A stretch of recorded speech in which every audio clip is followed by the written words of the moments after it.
Hi, I'm Steve G. Jones, clinical hypnotherapist, and I'm here with John Harricharan as we begin our series called Interviews with the Master. The Master being John Harricharan. He is an expert in spiritual matters, an advisor to many of the great people, many of the people whose books you like to read, like Joe Vitale, Richard Bach, many others. And he is going to share with us in this series his ideas, his enlightenment, his profound spiritual knowledge that is going to guide us, going to enlighten us, and going to facilitate changes that we're working on making in our lives. So, John, it's an honor to have you here today. It's my pleasure to be here, Steve. I enjoy talking about these things. Well, John, I want to jump right in. And I understand that you have a lot of information about the law of attraction. In fact, in talking to you recently, you mentioned that there's sense and nonsense concerning the law of attraction, and you like to go into and beyond the law of attraction to find out why it seems to work sometimes and not other times. And I understand you have simple, practical tips that work with the principle behind the powerful law of attraction. So, John, I'd like you to jump right in and give us some information about that. Okay, I have heard and been thinking about the law of attraction ever since that book came out, which was called The Secret, and caused a revolution on Earth. This is wonderful because although it did it at a certain elementary level, it got everybody to start looking at what we call laws of nature, laws of the universe, and so forth. And they came up with the secret is the law of attraction. Now, I think I could have said the secret is the law of gravity, or the law of thermodynamics, or the law of rocketry. It wouldn't have mattered because each one is really as simple or as mysterious as the other one. So what happened here was people just took parts of the law of attraction. Now, there are all kinds of laws, you have to remember. In the universe, there may be so many laws that we'll never, in this lifetime, be able to understand them all. And yet, if they're bundled together and understood in their relationship to one another, we will come up with, well, maybe they're not 1,000 laws. Maybe there are just 443. Or maybe there's just three. Or the highest way of looking at it is maybe there is just one law called the law of oneness. When you become one with something, you are that thing. This is almost Zen in its way. So the law of attraction has helped a lot of people. It does work, but it has confused a lot of people also. See, in the law of attraction, they say your thoughts bring things to you. Well, there are a number of people I have known in my younger days that if thoughts could kill, they would be dead. The law of attraction, thank God, did not work for that. And why didn't it work if it always works? Well, there are very simple reasons for those too. Your thoughts do create things. You do attract things after their kind. But our thoughts have become like prayers or meditation. Take, for example, for those who are familiar with what is called the Lord's Prayer. Our Father who art in heaven, hallowed be thy name. We say it and we don't feel it. And when we do that, it's like gargling. It's like meaningless. How many times we all say things and we don't even remember what we just said. It's not the words. It's not the thought, or we can't say the thoughts make it happen. It's the feelings behind the thoughts. Because anything that we think of, if we feel very, very strongly about that thing, we will start pulling that thing towards us.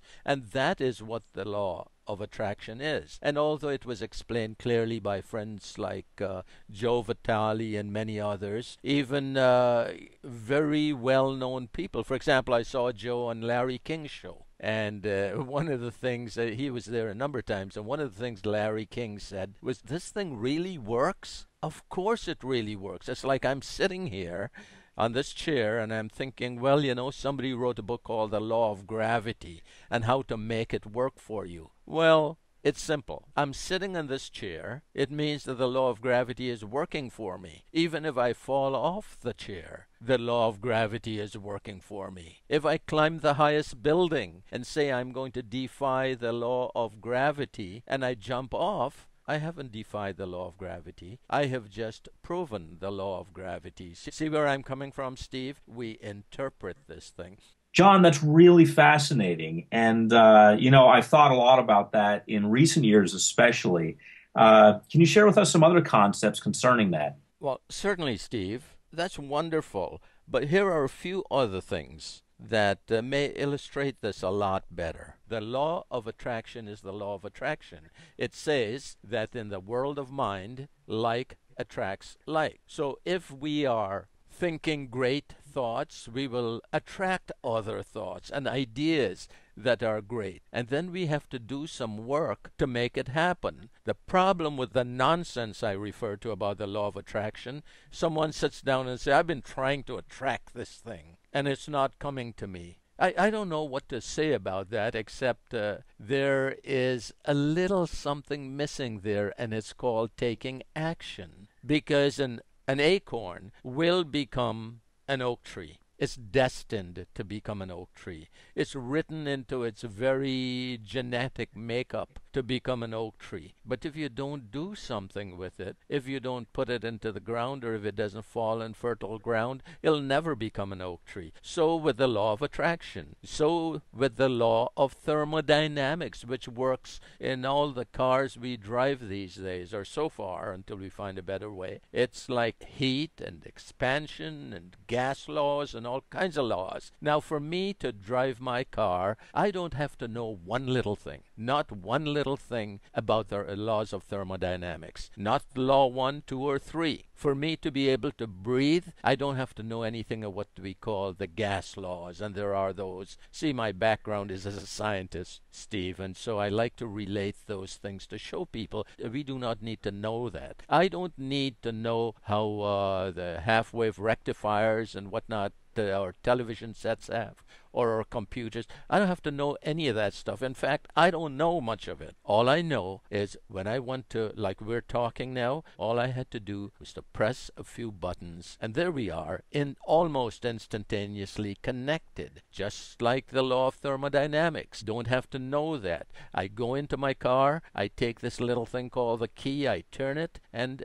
I just move. I put it in drive and I just move. I don't have to worry about what's happening under the hood. Actually, I know very little of what's happening under there also. I know there's a thing called a battery, and I'm sure there are other more complex things in there, but I don't care about them. That's their problem. They do the work. I drive the car.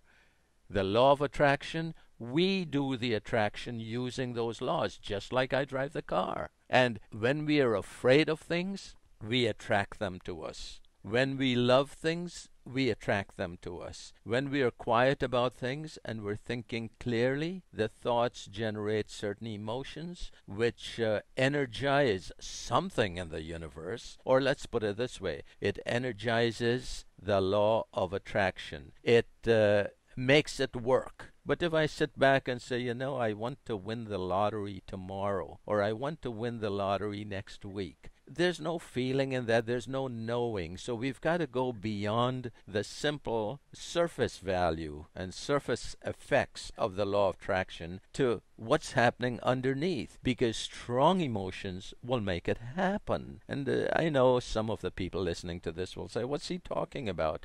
As you noticed, about strong emotions.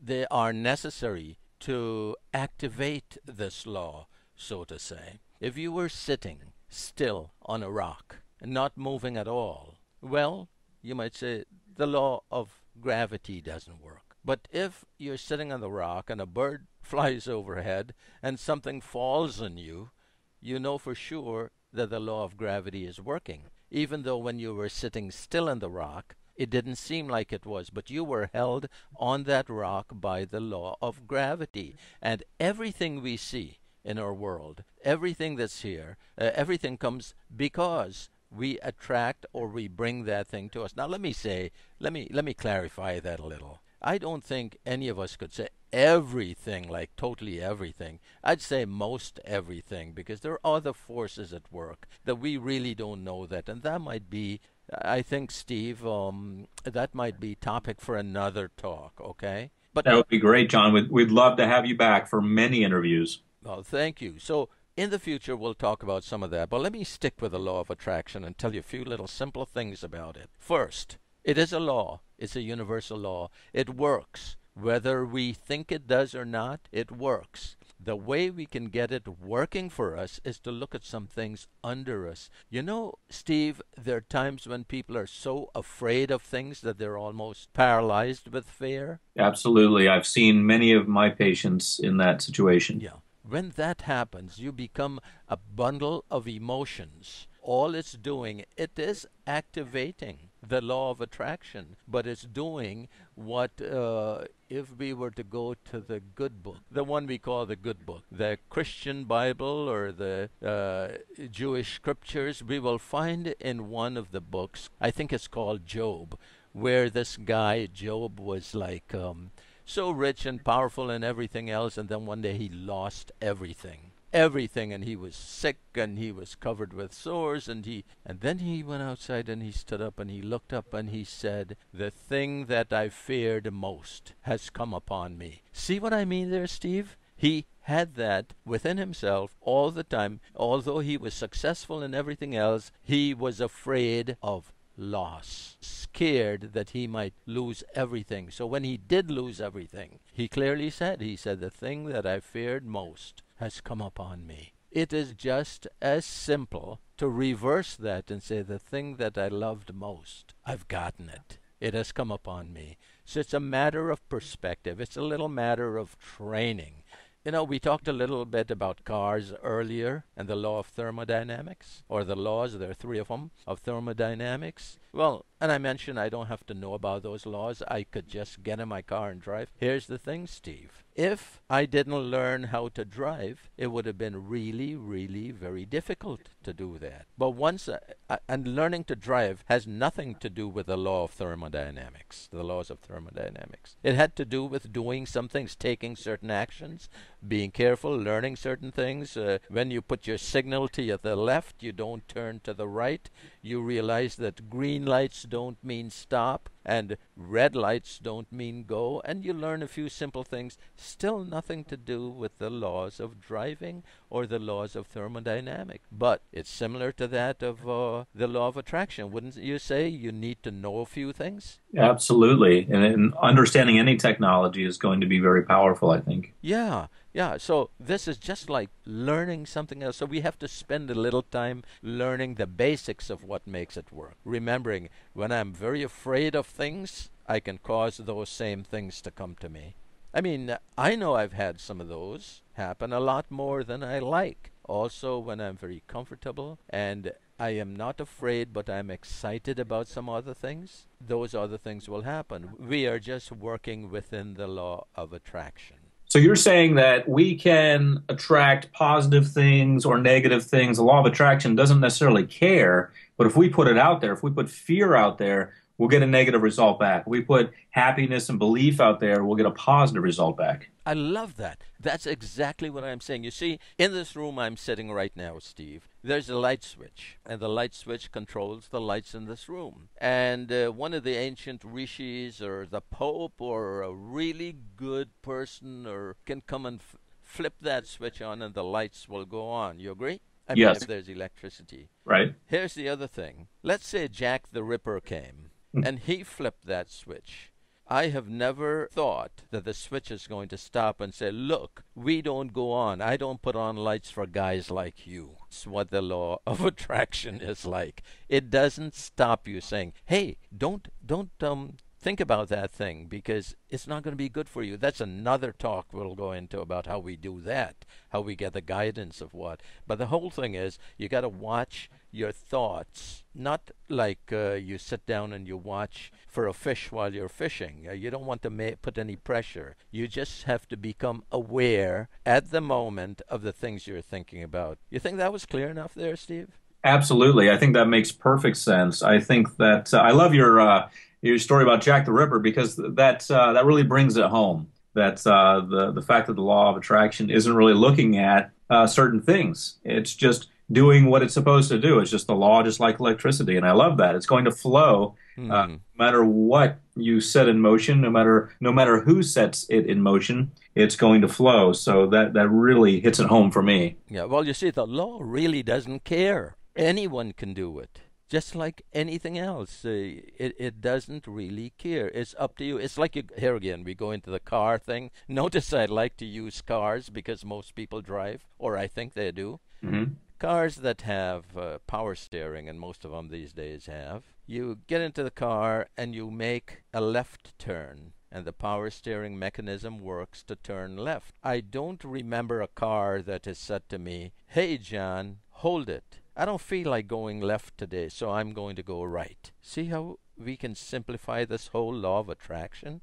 Right. People are so scared of it, Steve. Right. I think you're right. And I think they think they're dealing with some kind of dark force or that they're not worthy enough. They have all these misconceptions about it and how it might not work, rather than just realizing that they're really living under its effects all the time. Yeah, like gravity. Yep. I mean, I don't know anybody here on Earth who escapes the law of gravity while on Earth. No. Okay? Very, very good point. So it's something that's constantly with us. It is there. It is always there. The laws were set. It's like breathing.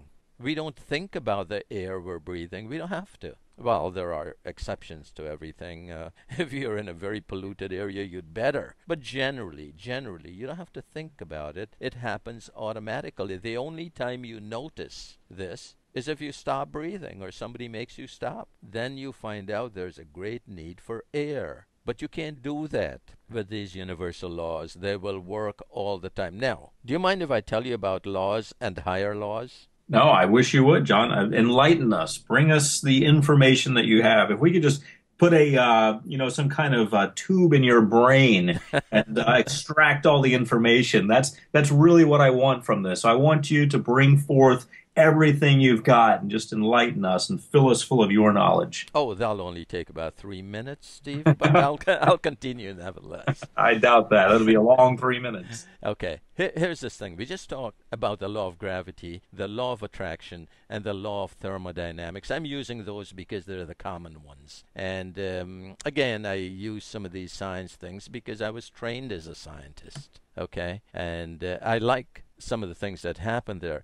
But although we have the law of gravity, there is a higher law that doesn't overcome gravity. Now, I'm going to say this a little slowly because I think this is a very important point. It doesn't overcome or negate the law of gravity, which always works, but it supersedes it. It goes above it. It's called the law of flying, the law of aerodynamics, where an airplane, you see, the law of gravity makes us think that anything heavier than air will fall to the ground, okay? Is Right. it simple enough? Yes. Okay. Anything heavier than air will fall to the ground. So what about an airplane? It certainly is heavier than air. It weighs tons. Right. So it should fall to the ground. But the law of aeronautics works within the law of gravity to make that thing fly. We're not contradicting ourselves when we say there are higher laws. Now, that airplane couldn't fly to the moon even if it wanted to, because there is no atmosphere between the Earth and the Moon except for the few miles up here on Earth. And airplanes need air. That's why they're called airplanes. Okay? They need air for the wings to cause this to happen. So, yet, we have sent men to the moon. What is it we're dealing with there? We're dealing with the laws of rocketry, which means every action has an equal and opposite reaction. The blowing out of that stuff out of the tailpipe, if you will, of the rocket creates a force that pushes it with or without air directly to the moon or into orbit or wherever. You see, so that we can say, hey, rocketry disproves the law of attraction. We can say planes disprove the law of gravity. And attraction, by the way, is gravity attracts you to the earth, okay? Or these bodies to each other. See the similarity there? What is gravity but something pulling against something else? An attractive thing. Or like our old friend Joe Vitale would say about things, the attractor factor. Got it there? Absolutely. I got to remind him that I said that about his attractor factor, which, by the way, is a fantastic book. And so we have different levels of these things. Now, you might say it to me, Steve, and I hope you don't, but I know you might be thinking it. Can we talk again about the simplicity of the law of attraction? Absolutely, John. If we can keep things simple so that I can understand them, I know that we're on the right track. That's what we want to do. So I know you've got a lot of very powerful, lofty, wonderful ideas, and yes, that's the absolute point of the interviews that I want to do with you, to keep it as simple as possible. So if you could bring it back down for us, that'd be great. Okay, great, because sometimes you got to stop me. I get away with these things, Steve. For me, they are so exciting. So let's forget about planes and trains and buses and cars and thermodynamics and gravity and all the other things and go to a simple thing. Look, folks, you don't have to worry about any of that. Just like you don't have to worry about how your TV works or how your microwave works or how the light switch works. If you did that, you'd go nuts. You don't have to worry about how the law of attraction works. You have to know just a few things about it, the sense of it. It's a universal law. It's been there forever. It had to be, because I've never heard people complain about it. It's just recently, in the past decade, it seems like people discovered it, and it did a good thing. It opened up people's minds into a new reality, so to say. And as you look at the law, you say to yourself, how can I really use this without getting so involved with techniques? And you sit back and you say, John did mention fear. If I can deal with my fear, if I can deal with my emotions. You remember that, Steve? We talked about those earlier. Yes, yes, very important concepts. If we can deal with those things, then the law of attraction would work in our favor. If we find that, I have always maintained the three problems on earth: money, health, and relationships. So let's take relationships, for example, because I know nobody who is listening to this tape would have a relationship or ever had a relationship problem. Of course not, of course not.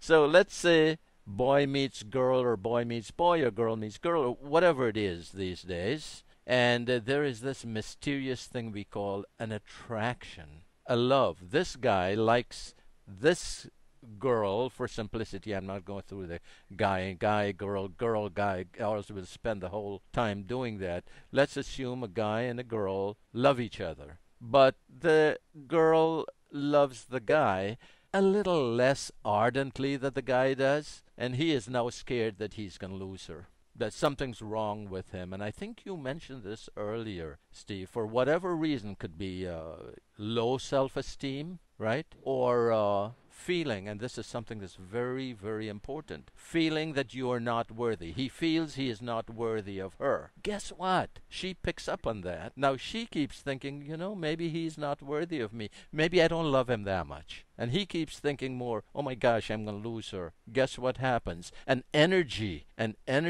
is created around them that repels them from each other. Boy loses girl. But if boy or girl is one of them is confident, the other picks up on that, and they stay together and they live happily ever after. Law of attraction. They're attracted to each other. They're at a certain level of thinking. They are not thinking fear thoughts or horrid thoughts of love, loss. Does that make sense, Steve? That makes perfect sense. I think that's going to make sense to everyone listening as well. Very, very well put, John. So, that is the simple thing about the law of attraction. Ignore the law of attraction. Don't focus on it. When, again, to go back to the car thing, when you're driving your car, you're not, unless, of course, there's something major, it's making a lot of sound, and then you will be distracted. But when you're driving, let's say, a decent, good car, you don't sit back and wonder how the things are turning in it, and which way they're going, and how the valves are working. No, don't worry about the law of attraction. It could take care of itself. It did long before any of us got here. So what we do, we use it by getting ourselves into a place where we can diminish the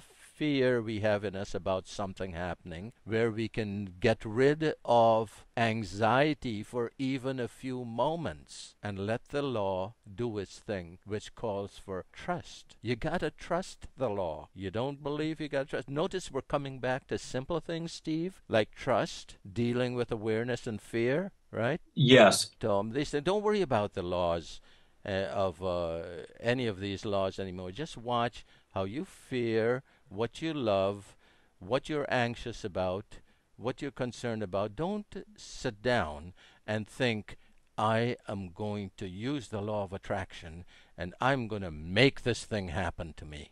That's great, John, because I think a lot of people wonder how are they going to take this technology and make it theirs and they get really nervous about it. How am I going to take this and make it happen? So I appreciate you cutting through all that. Yeah, we don't have to worry about that. We just have to get to the point where we make ourselves quiet and we start looking at what we're feeling. And then as we feel calm and comfortable, our thoughts will start going out, looking at our entire world and saying, Jane loves John. Therefore, Jane is going to bring somebody to her who will be just like John or John himself or vice versa, and they will meet and they will live happily ever after. That's fairy tales, by the way. But it does work that way many times. Fairy tales do come true. And the law of attraction was used by the ancient rishis of India, by the gurus and many of the swamis and yogis. I have been privileged to know some of the masters of the Far East and